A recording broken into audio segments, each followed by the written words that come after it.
Mais prenons par exemple l'item ressources humaines. Le salaire moyen a presque doublé. Il est passé de 11 000 à 22 000 roupies en moyenne. Hier, la masse salariale dans les hôtels représentait 23% de nos coûts d'opération. Aujourd'hui, cette masse salariale frôle les 30%. En outre, nos effectifs permanents ont augmenté de l'ordre de 20% en 10 ans. Malgré le poids des coûts salariaux, malgré la lente et longue sortie de crise, malgré les critiques, nous avons constamment créé des emplois permanents dans nos hôtels, sans doute plus que n'importe quel autre secteur à l'île Maurice. Nous ne nous sommes jamais arrêtés. Car il faut le rappeler, le modèle de notre hôtellerie repose sur un service fortement personnalisé. Ne faut-il pas une dizaine de personnes pour servir un touriste?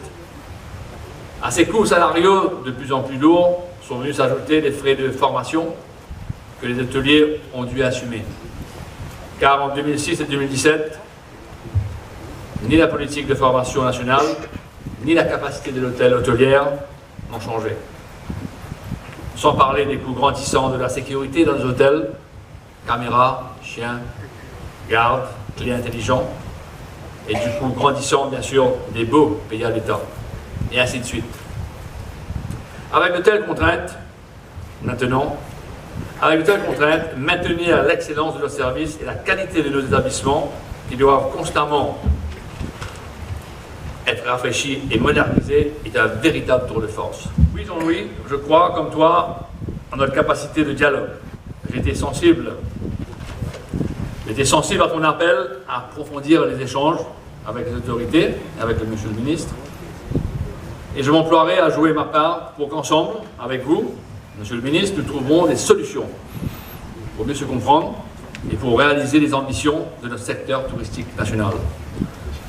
Je voudrais cependant ajouter une chose. Certes, nos stratégies seront plus pertinentes si nous travaillons ensemble, mais elles ne seront véritablement efficaces que si elles sont basées sur des données, sur des faits réels, bref, sur des vrais market data, fiables et précis.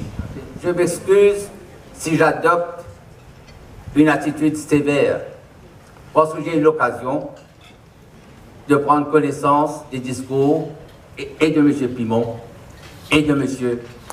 Jean-Michel Bidault. Et j'ai pensé que si je ne réponds pas aux reproches, l'impression qui sera créée, c'est que nous acceptons tout. Laissez-moi venir sur le problème de la Chine.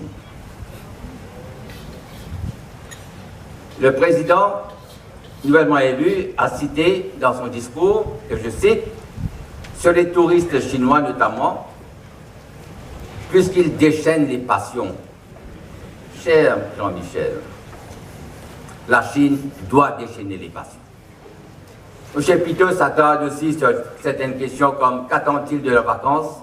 Que dit-il sur Maurice?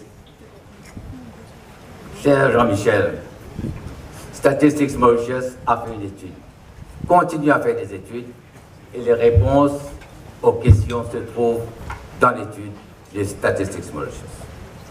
Mesdames et messieurs, j'ai écouté avec beaucoup d'attention les discours du président sortant et du président nouvellement élu.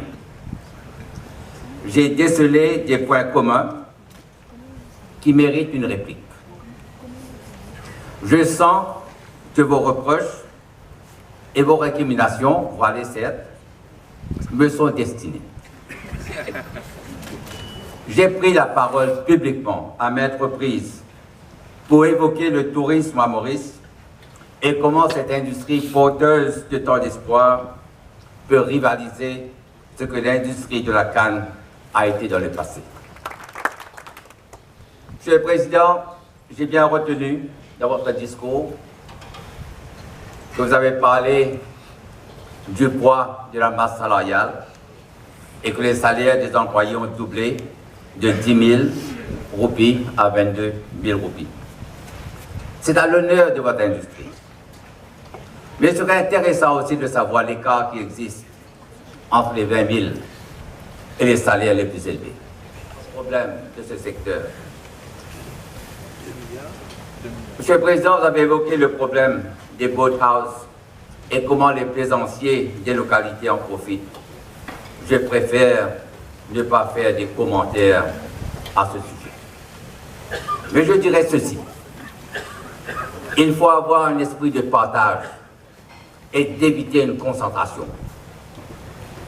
Je suis prêt à ouvrir mes dossiers au nouveau président de la RIM pour qu'on en discute.